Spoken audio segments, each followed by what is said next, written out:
because if you just keep complaining, that's just going to play in your head over and over and over again. And like you're going to fall into a cycle of looking for the negative.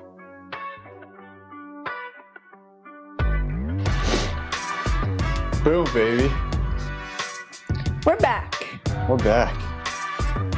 Okay. Hair looks hot. Crazy. All right, get comfortable. Relax. Comfy cozy. Toss the shoulders down. Are they up? Here we go. Ready to rock and roll? Ready to rock and roll. Okay. Well, everybody, welcome back to the podcast.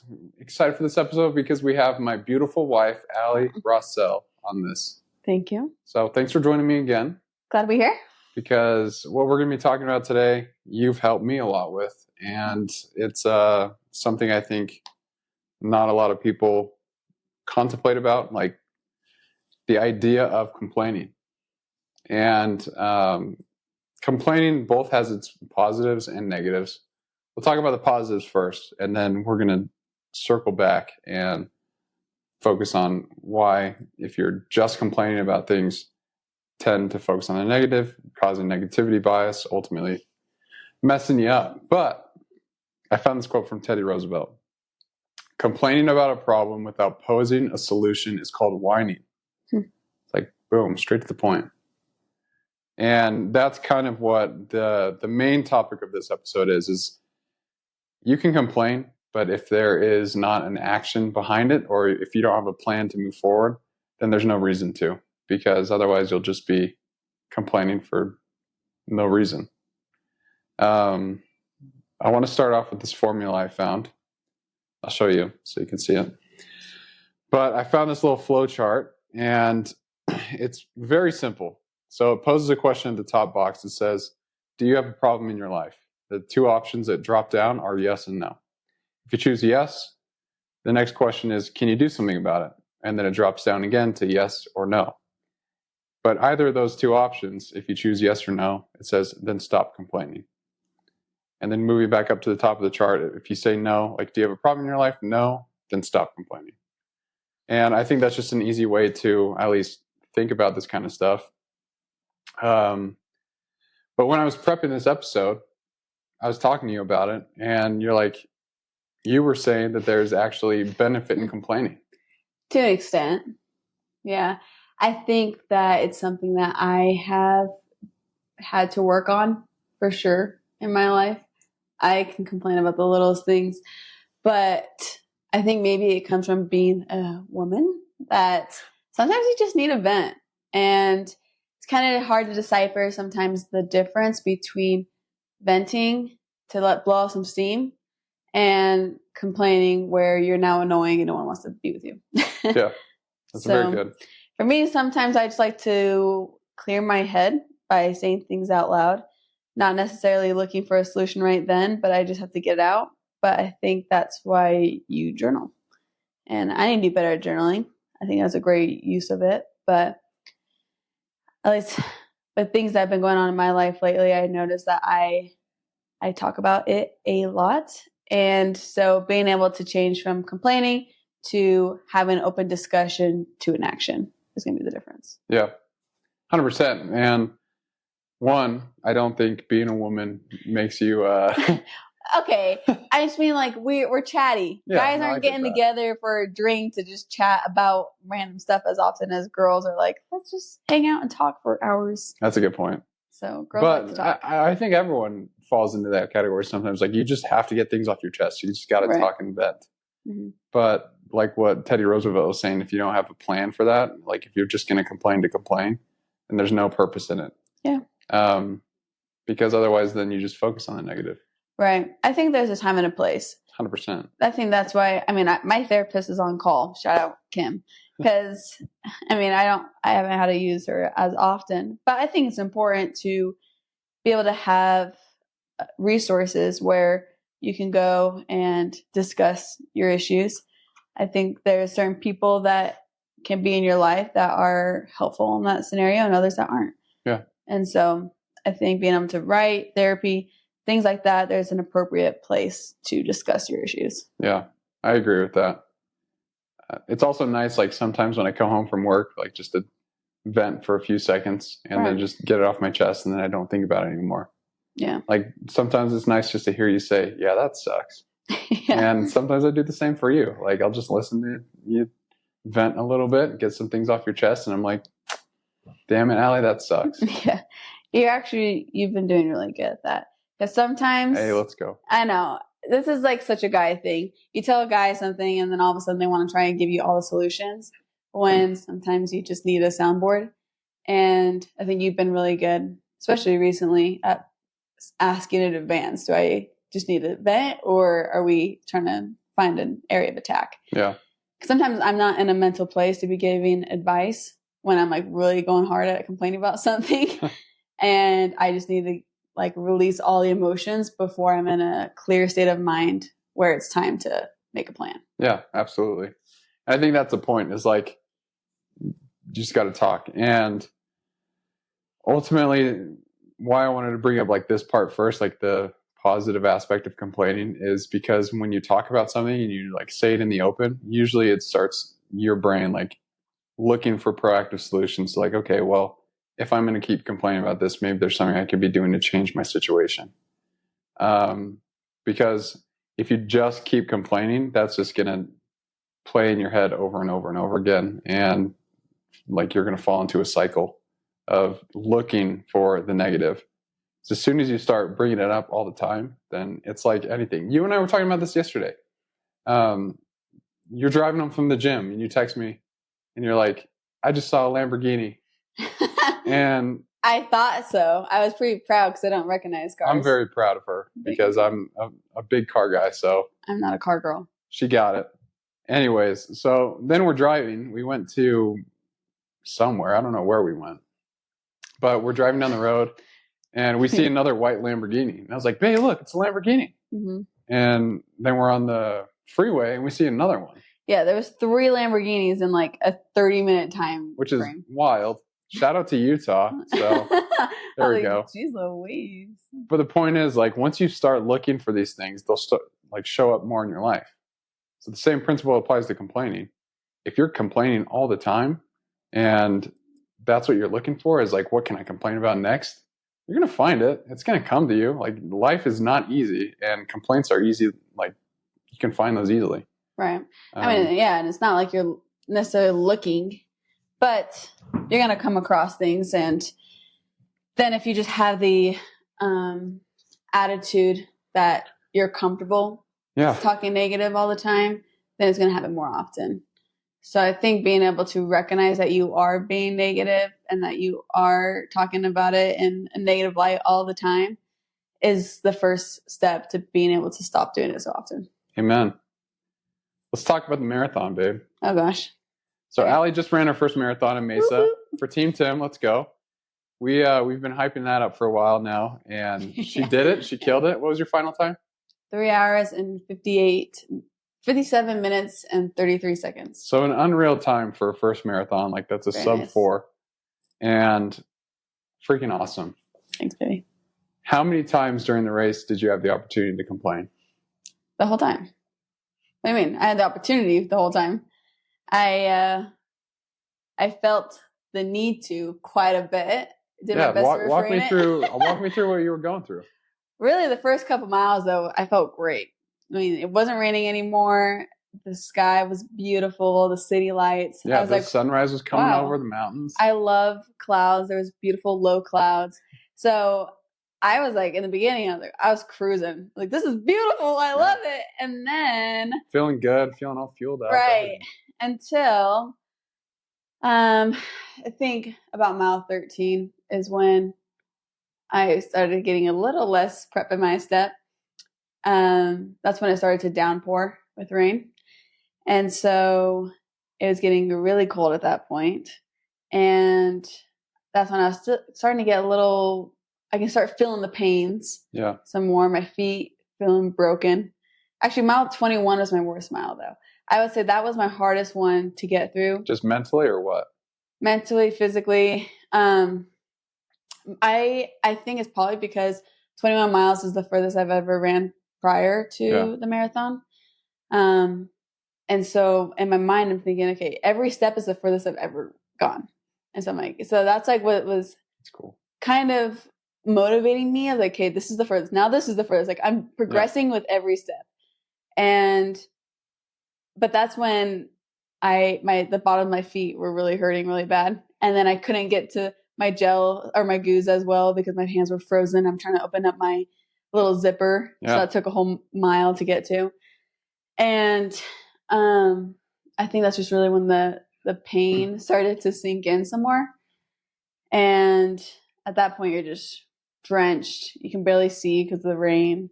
And so it was feeling pretty low at that point. And I know that was my hardest mile. Yeah. My slowest too. So if you were in that mile and if you started complaining, what do you think would have happened? Probably would have walked. Probably would have gotten in your head, right? Yeah. Yeah, I would have.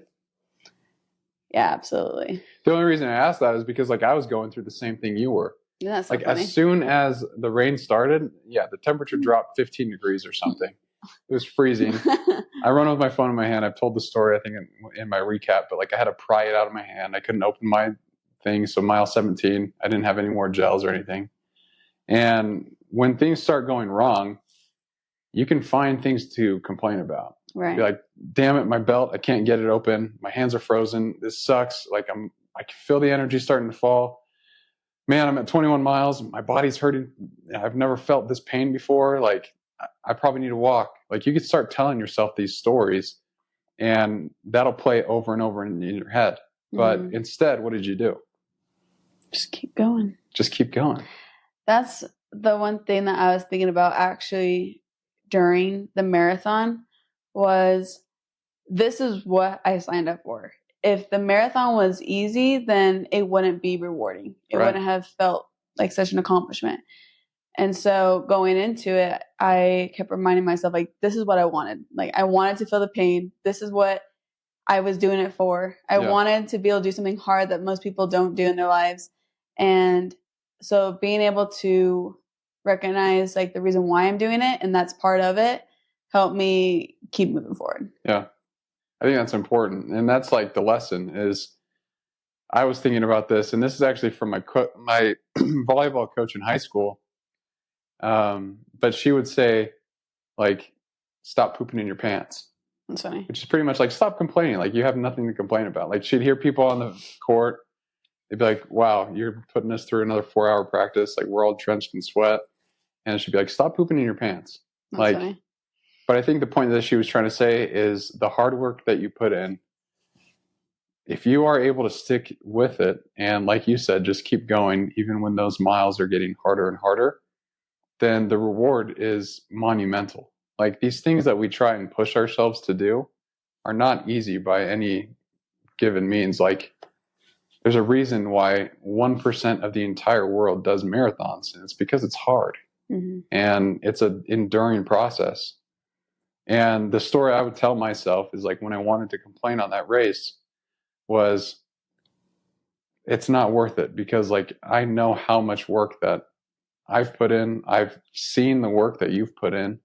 And it's like, I want to see what I can do. Like, what does that reward look like if I'm able to achieve running a sub 3? And like, I can have every right to complain, like you said. Like, Ali and I both trained for this marathon, I would say 95% indoors, right? 98% 98% indoors. I think I had like 2 runs outside, not even. So maybe it was like 99%. Yeah. And so the weather was not something that we actually trained for. Right. Which was a rookie. We're thinking Arizona. It's not going to be cold. Yeah, we're both from Arizona. In like February, we're like, oh yeah, it'll be cold in the desert a little bit, but we'll be fine. It'll warm up by like halfway. That's like when it got really cold. And so again, like we could have been like, oh man, we didn't train for this. Like let's just take it easy. But no excuses, baby. Yeah. How do you think if someone's, trying to push themselves, what do you think some like practical tips could be in a situation like that? Like what would you suggest someone do if they have the option to either keep going or complain?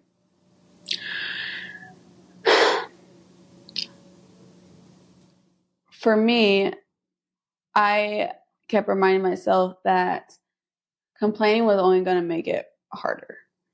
And so, of course, it's natural as a human being to look for the easy route. Of course, you're doing a marathon or whatever hard thing you're doing, you're expecting it to be hard. Yeah. But we're always kind of looking for shortcuts or easy ways. And for me, the first thing that can lighten the load is the mindset. And so I knew if I could control my thoughts, if I could control my mindset and perspective of what was happening right then, that's already picking up half the load. Yeah. Because I know for sure bodies will last a lot longer than your mental. Like I'm running and I will mentally quit way before my body will quit. And so I just had to keep reminding myself my body is capable and they're designed to be able to push through anything. Not anything, but through hard things. And so just reminding myself my body can do it. It's actually funny. You told me something a long time ago that I think about on my runs. And I don't know if this is true or if you meant it, but one time you were saying how you're talking about how guys are fast. You guys have a lot of leg muscle and stuff. And he said that women are really good at endurance. Yeah. And that is true. I think about that every time I run. I'm like, women are endurance. Yeah, 100%. So that's what I would think about that over and over again. I'm like, come on, I'm a woman. That means I can run far. The best ultra marathon runners are women. That's so, shout out to Sally McRae and Courtney DeWalter. Yeah. See, I didn't know that until you told me that. And I tell myself that every long run. Yeah. That body, like, of course, you can't just go up and being a lazy potato for 2 years and then try to run a marathon. Your body probably will shut down. Yeah. But we did the training. We did all the proper precautions to not get injured. And so I knew that if I check out mentally, then I'm going to fail. As long as I can keep a sharp mind, then I can do anything. It really is important. Like, focus on the end goal. Like, keep that hope. And I wasn't going to bring this up, but I think it's very applicable. You sent me a talk from Elder Jeffrey R. Holland yesterday. It's called "An High Priest of Good Things to Come." But in it, he talks about this story where he gets his family in. He's like, he had like 2 kids, a wife, and they were heading up to school, and they're gonna like go start studying. I don't remember what he was going to study, but they start on their little route, and both their parents were like, no, like, you shouldn't do it, like, stay, whatever, but let them go.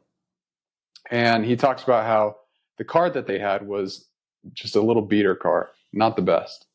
And so they're driving down the highway. They make it 34 miles to some random turnoff road where their car blows up because the radiator's too hot. And so Jeffrey R. Holland has to get out of the car and walk to the next town to get water. And someone luckily takes him back to the car, and he pours it on. And so clears it up, gets rid of the explosion of the radiator. And then they keep going down the road in the same spot, same exact spot, 34 miles. The car does the same thing, and it explodes. The radiator doesn't actually explode. They're alive. And then so he pulls off to literally the same spot. And in his talk, he says, like, it was about 5 feet from where we originally were before. And so he does that same walk. He keeps going down and gets the radiator. And that's kind of where the story cuts off. But pretty much, like, he doesn't say, like, oh yeah, we finally made it to our destination. We did all these things. They had to drive 2,500 miles. And then he goes back with his wife. I think they're just driving down the road, and he goes to the spot and he notices it. And so he drives back there, and he's talking about how he imagined. But this is like 40 years later. Yeah, 30 years later. He's looking back, and he's like picturing himself walking down the street. And he says, and I love this. This is such a good quote. Even if you're not Christian or religious, this is such a good quote. So he's just reading this, and I'll quickly go into it. But he says, in the scriptural phrase, his hands did seem to hang down, In that imaginary instant, I couldn't help calling out to him, "Don't give up, boy. Don't you quit. You keep walking. You keep trying. There's help and happiness ahead. A lot of it. 30 years of it now, and still counting. You keep your chin up. It will be all right in the end. Trust God and believe in good things to come." I freaking love that quote. It's so good. And the reason why is because he had every right to complain in this situation. His car breaks down. He has 2 kids in the back. His wife is there, and he has to walk. It doesn't say how many miles, but probably a good distance to the next town, get water. 3 miles? I thought so. 3 miles. And then get back in the car, try and fix it again. And he had every right to complain, but he just kept going.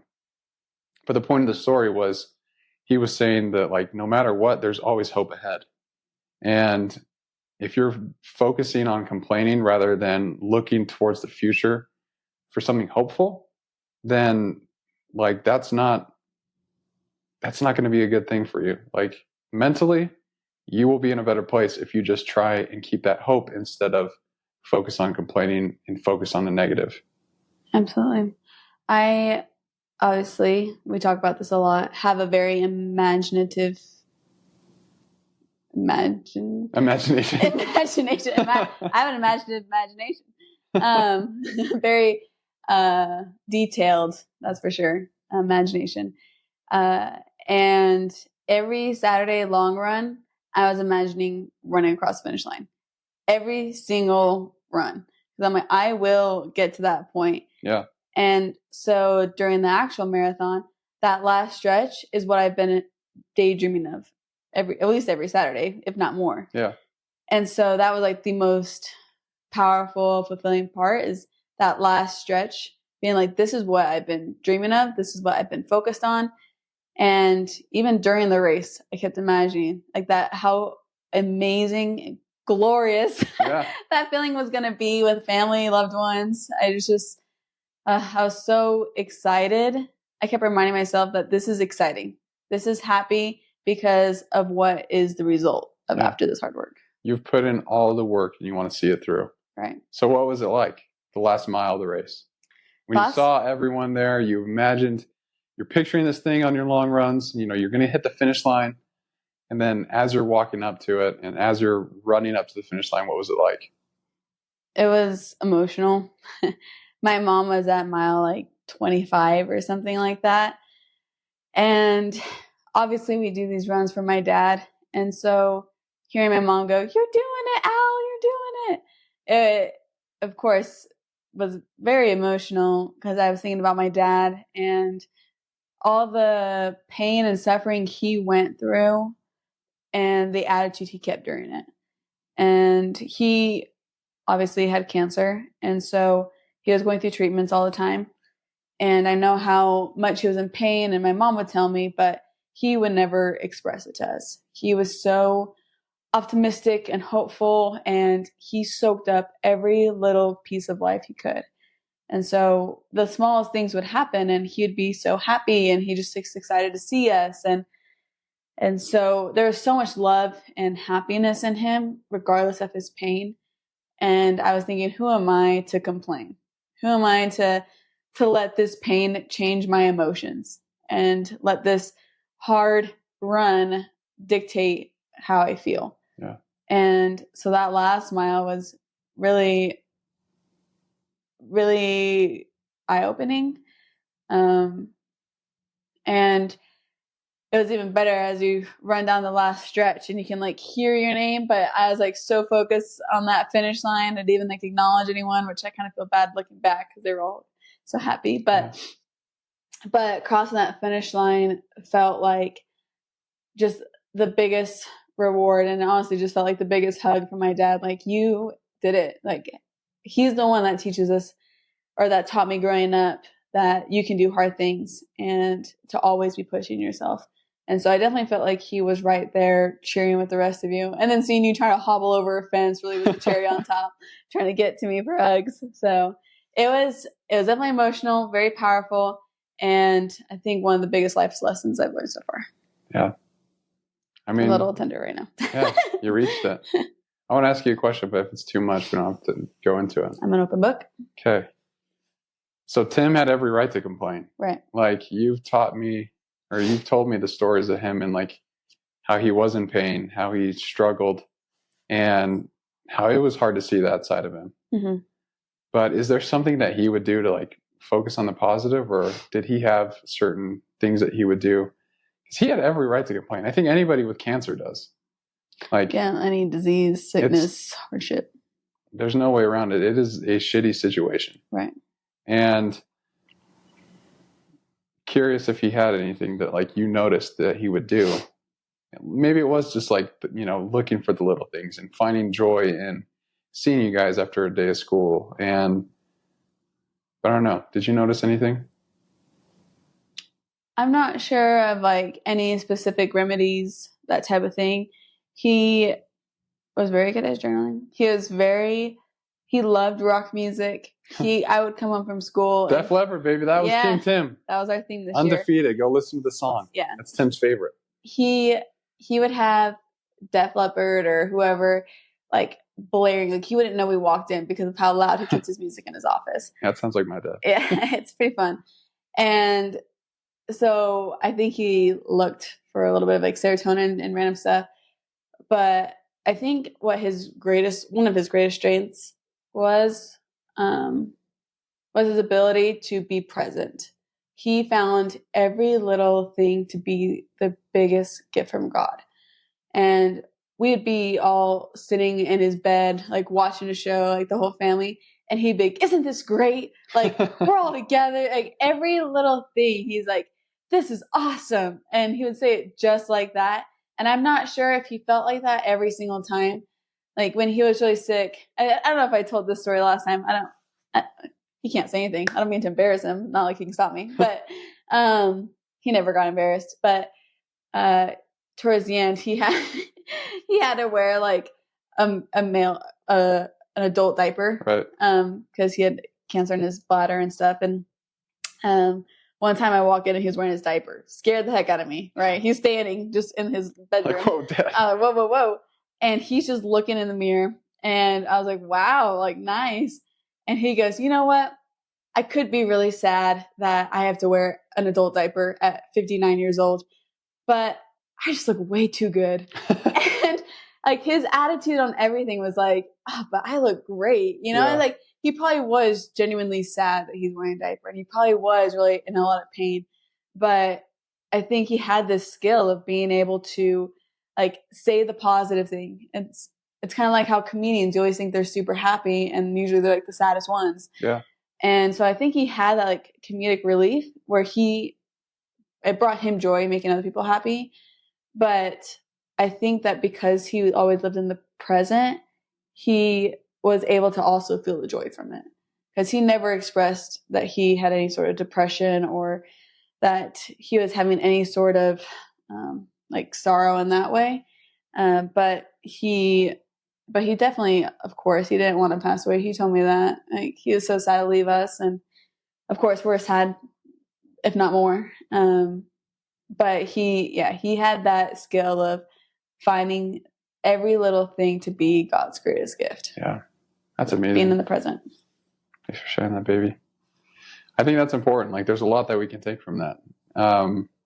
Especially as someone whose example, like Tim, who had cancer and he didn't let that define him. Right. And he was like, I'm still Tim. I have this disease, but no matter what, I'm going to go outside and look at the sunset and praise God and thank him for that. Because like I'm still seeing that sunset.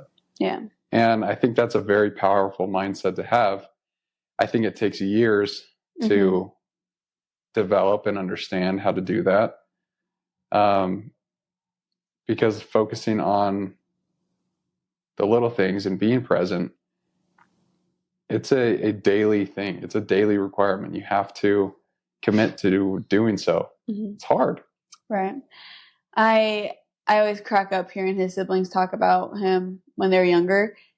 There was like 9 kids in my dad's family, and every single one of them said that my dad was the meanest, worst kid ever. Everyone hated him.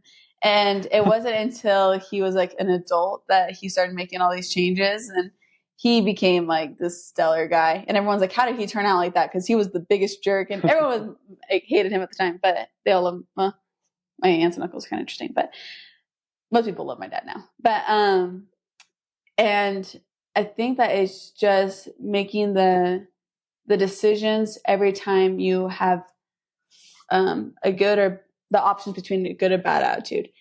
And I was thinking about this when you told me that we were going to talk about complaining and stuff.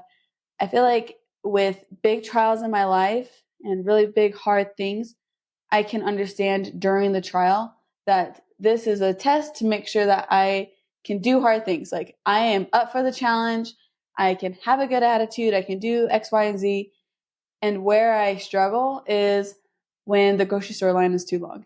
And when it's windy outside, I have to go put the grocery cart back. Yeah. And it's all the stupid little things that I've noticed that I struggle more with complaining about rather than the big things in my life. And I think that was Dad's secret, is that I've never heard him complain about a grocery store line or a red light or traffic, is because all those little baby decisions every day and just the little inconveniences are kind of annoying are where he practiced this skill. Yeah.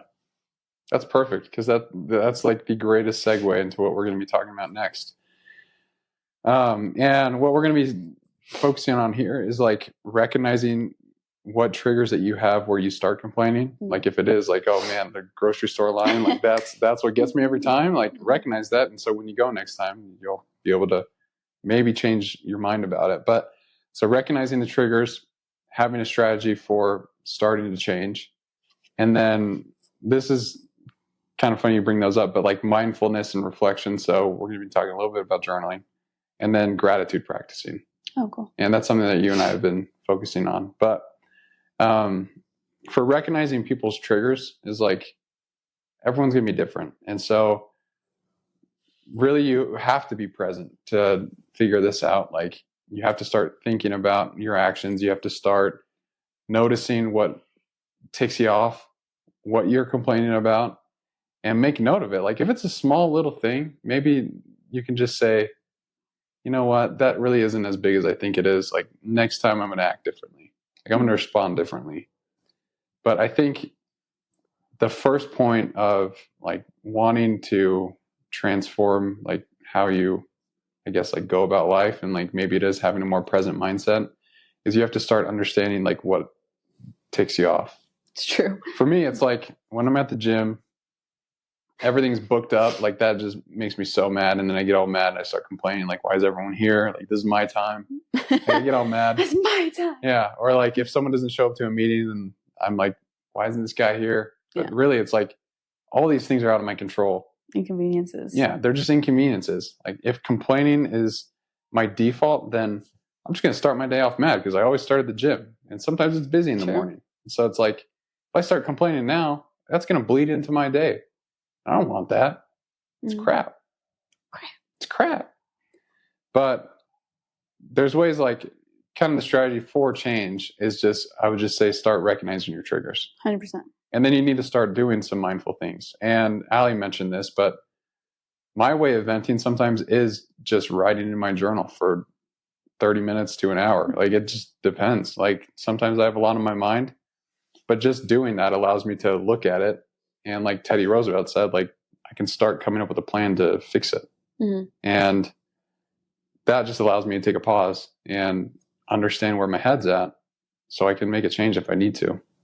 Yeah. Do you have anything you do with like mindfulness or reflection that you know, that's helped you in any sense? Mindfulness and reflection, that's tough. I would like to say I'm a journal person, but I have been really sucking with the journal. But I would say that something that helps me, the first thing I do is I hate to say it, I do need to talk about it. I think it helps me put words out in existence, because then I'm able to kind of categorize my thoughts. I think I talk very quickly and I talk a lot. And so when I have a lot on my mind, it helps me just to spill it all out. And that way I have to formulate my thoughts. Yeah. Because it won't make sense if I'm trying to tell somebody anything and I'm just spilling my guts out. So I think it helps me categorize my thoughts. And then also it just helps me feel like I have less in my mind. Yeah. But I mean, I would say that probably drawing and painting is what helps me like relieve that. Yeah. It doesn't help me work through it, but it helps me get everything out and kind of come back with a fresh start. I think I need that day, that half hour, however long, to have a timeout. Yeah. And it's important. And I don't think there's anything wrong with like getting things off your chest. We talked about that a little bit. Like that's important, especially like if that's what helps you. Right. Because then there's just a line. I mean, I'm not going to put you on the spot, but I am here. Oh, great. Like you'll come to me and you'll complain about a day. Like sometimes you'll be like, yeah, this sucked at work today. Yeah. And you'll just tell me a story, but then that's the last I hear of it. I hope so. It is like you make a plan, you take action, but for the most part, you just want to get it off your chest. And I think if that works for you, then by all means, like that's what I'm trying to say is everyone is going to have a process and a strategy that's going to be different for them. Right. Because everyone's different. Right. It's like what works for you in the gym won't work for me. Yeah. We're different people. True. So I think that's important. And like finding ways to practice mindfulness, like painting and drawing and those little things, like they are important and they're crucial hobbies. Like you have to have those kind of things as an outlet because they get your mind off things. Mm-hmm. And so for me, one of them, like for me, is reading. Like when I'm really stressed out, I'll just read because I'll have to focus on a book. Right. So that would be my challenge to people is like if you're looking for something to practice mindfulness, think about something that you have to give your entire brain power to and just focus on that one thing. Yeah. So like could be going on a walk. True. I would add that I think complaining a lot of times is stemmed because of so much emotion with it. Say, for example, at work, something happened with the plane and I was really bothered because all my flights got pushed back or whatever it may be. If I look at that logically and step away from it emotionally, then, okay, I'm glad that we figured out the plane. We got to take it to the mechanic, get it fixed. Logically, I'm like, okay, I'm still going to get all my flights in. Like, it's not like I had night plans, so everything gets pushed back, right? But the emotional side of me is when the complaining comes out. And so I think this time of reflection or the timeout or separation is what detaches the emotion from the event. They're able to work through the situation logically. Yeah, that makes sense. Yeah, that's a really good point, actually. Maybe that's what journaling does for me. Maybe. It probably does. Yeah, I think that's what helps me with that separation, right? Once you take the emotion out of it, now you're just looking at an event, a thing. You're separating yourself from it, and now it doesn't have any power over you. I love that. And I'm not trying to say, like, if you are looking for something to try mindfulness, like, you don't need to go paint. You don't need to draw or journal. Like, find what works for you. Like, if that's just watching a movie and being very present in that moment, then that's great. Like, just do something that forces you to be in the moment. And I think that's what mindfulness is. That's what I'm starting to understand, at least, is like Tim, he was very present, but it's because he was mindful of his situations all the time. Right. That's a hard thing to develop, but let's shift gears and talk a little bit about gratitude. How have you seen gratitude play a role in your life? Oh, it's everything. We do have gratitude journals this year, so whoop whoop. I've been kind of shout out to Dina. Shout out to Business Bitch. Yep. Check out snugblankets.com for the best blankets in the entire world. Thank you. Wow, very nice. I know. That's commercial. She sponsors this. Yeah. So we have gratitude journals. I kind of am not great at writing in it all the time, but I do feel like our conversations at dinner time help a lot with being able to recognize the small things in life.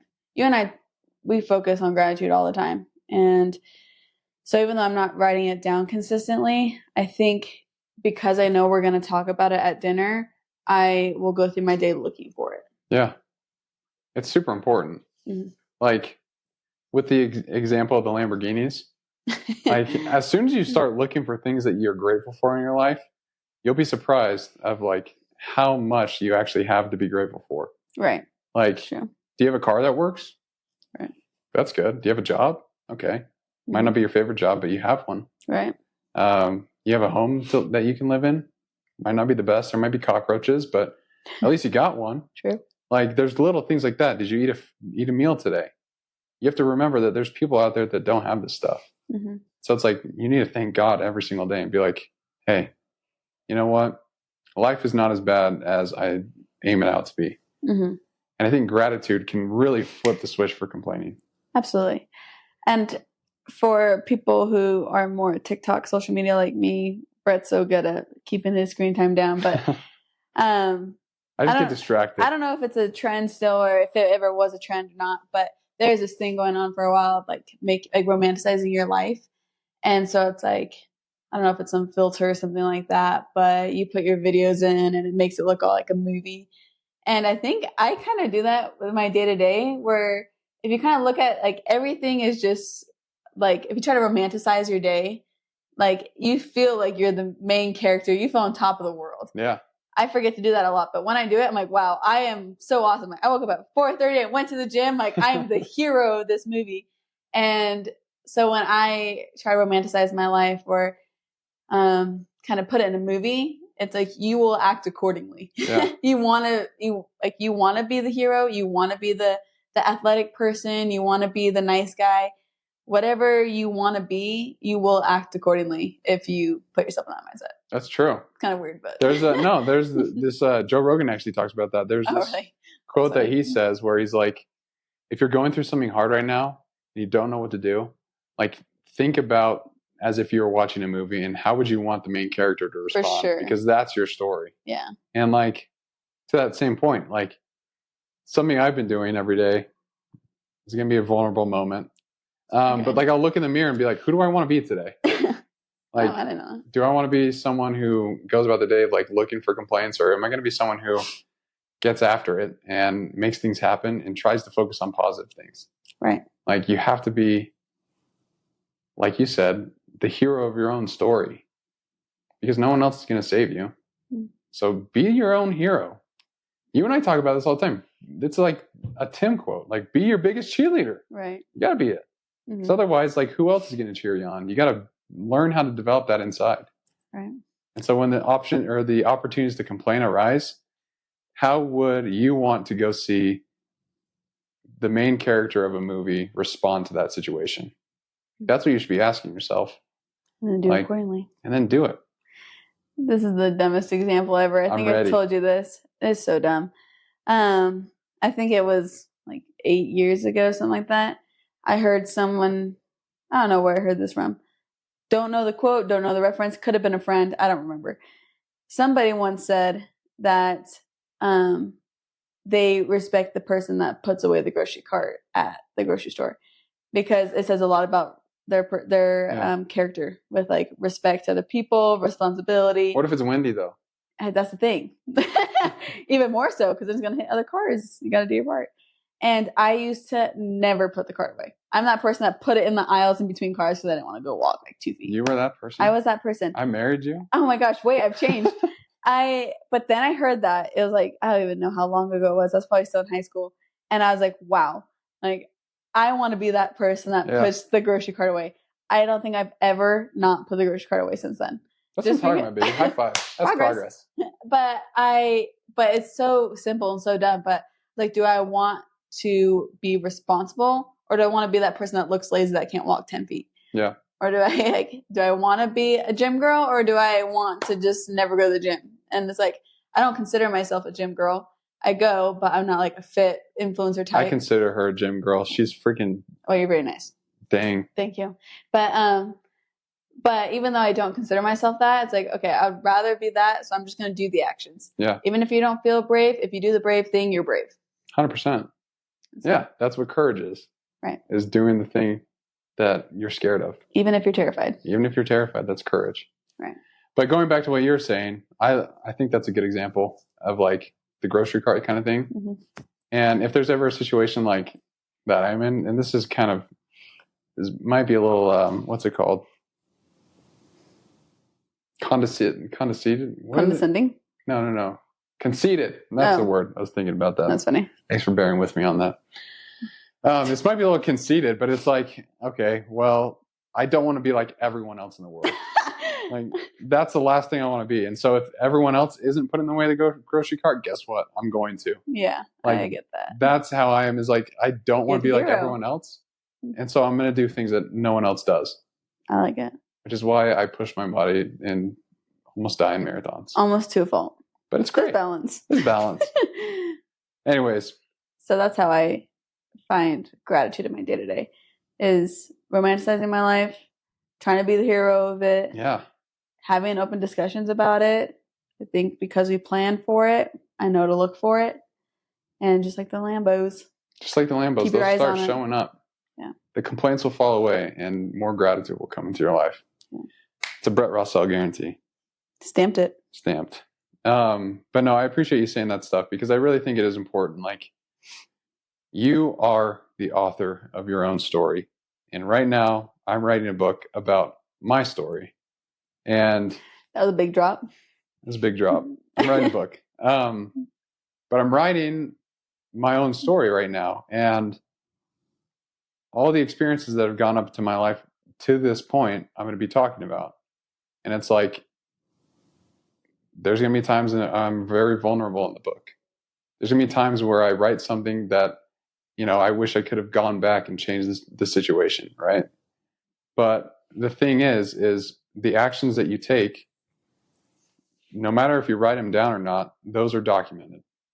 And if you are writing your own story, your actions are documented.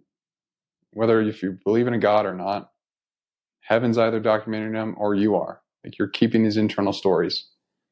And so if you have the ability to be the own author of your story and the hero of your own story, and be proud of the days that you live, be proud of the person that you become, then complaining won't be an option, because you're like, that's not me.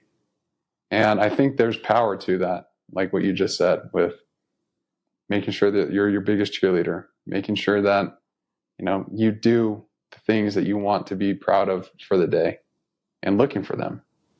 Mm-hmm. So I think it's important. I've heard before, live your life in a way, or I can't remember exactly how it goes. Something along the lines of, live your life in a way that at your funeral, everyone will say everything you've ever wanted to be. That's awesome. That's pretty cool. I've been kind of living my life like to a similar idea. And that's like, how would I want my younger self to, like, would I look up to myself if I was Brett at age 10? If I looked at myself as 26 now, would I be proud of the man that I became? That's cute. Like, I just want to make little fat Brett proud, He's so proud. He's just popping Twinkies in, and I just want him to be like, he's probably still eating those Twinkies thinking, oh, he figured it out. I'm fine. I can keep eating. No, he's eating Maple Bar donuts and Twisted Frito barbecue chips, which are the best chips there are. That's so funny. But no, that's really is like, I want to make that little kid proud. And to a further extent, now that I'm married and now that we talk about having kids in the future, it's like, I want to make my future kids proud of their dad. Mm-hmm. And I think if you live a life of complaining or focusing on the negative, it's going to be hard to have a life that you're proud of, because it's ground in negativity. Absolutely. My mom always talks about how, as a parent, their goal was always to have the next generation better. And by so doing, you have to live by example. Like, you can teach all day long, but your kids are going to just absorb anything they see. Right.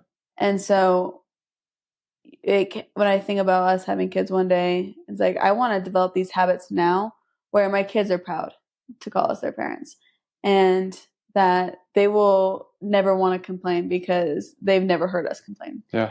And that they want to push themselves hard and that they want to do these things. So I think just by living in a way now, that imagining that you're getting watched all the time, right? You're getting, like, little kids literally can absorb every little thing they see. And so living in a way like you aren't behind closed doors. Yeah. Because when you're not home, I might have some chocolate chips, but if you're there, I'm not probably going to have chocolate chips. So I need to live like you're always there. I want you to eat chocolate chips. I know, What but the? You make it sound like I promise I don't tell Allie what she can and can't eat. That's on her. I know, but sometimes I'm embarrassed if I eat too much chocolate. And so things I might do behind closed doors are eat extra chocolate when no one's looking. And so not just anyone I eat looking. lots of protein bars behind closed doors, so. And that's much more respectable. No, but it messes up my stomach and I have the worst gas. I know when you eat your extra protein bars. Yeah, I've been good at it though. But the idea is, like, if you are living in a way that you don't want people to know, like if you're doing any actions, you're like, I wouldn't want my mom to see me do that or say those words or do this thing, then we probably shouldn't be doing it. 100%. It's integrity. It goes back to the episode I made a couple of weeks ago about values. Mm-hmm. Like find out what your values are and live them. Live accordingly. And don't turn back on them. And one of those values can be not complaining. Yeah. Don't complain. Be an honorable person. And then you'll be proud of yourself. So I have a challenge for everyone. Oh. And then we'll wrap this bad boy up. But I'm going to call it the no complaint challenge. Okay, that's straightforward. Simple as that. But for a week, I want everyone who's listening to this to recognize when they start complaining and have two choices. Either focus on something that you can be grateful for or take action. So don't complain. Instead, focus on the 1-2 decisions, either gratitude or action. And I guarantee you, your day will be better because that's what I've been doing in my life. I know you do the same thing. And again, sometimes you have to vent. You have to get things off your chest, but don't focus on it. I think that's the point, is instead focus on something else you can be grateful for or how you can change the situation that you're complaining about. Mm-hmm. I agree. Even if you're not perfect at it, even if you are 30% better with your complaining and your perspective and your mindset and your gratitude, then you'll notice the difference. 100%. But anything else you want to leave with? It's okay not to be perfect. It is okay. But it's not okay if you stop trying. So I'm going to leave everyone with one quote from Zig Ziglar. I don't really like this guy, but this is a good quote. But he says, you can either complain that rose bushes have thorns or rejoice that thorns have roses. Oh, that's cute. So it's all a mindset game. Mm-hmm. And just want to thank my beautiful wife for coming on to this episode. You helped me facilitate this very well. So thanks, baby. Glad to be here. Always. Well, we got lots of guests coming on, actually. Sure. This Thursday, we're recording 2 episodes. Won't drop the names just in case they don't happen. They're the same name. That's a hint. The same name. So that tells you anything. But until that point, everyone just keep getting after it. Focus on what you can do to change your situations if you can. And if you can't, think about something you can be grateful for. Guarantee you'll have a better day. You have a better life. And like Ali said, you'll become the hero of your own story. Awesome. Thanks, baby. Thank you. That's what I'm talking about. How long was that? 53 minutes. We talked so long.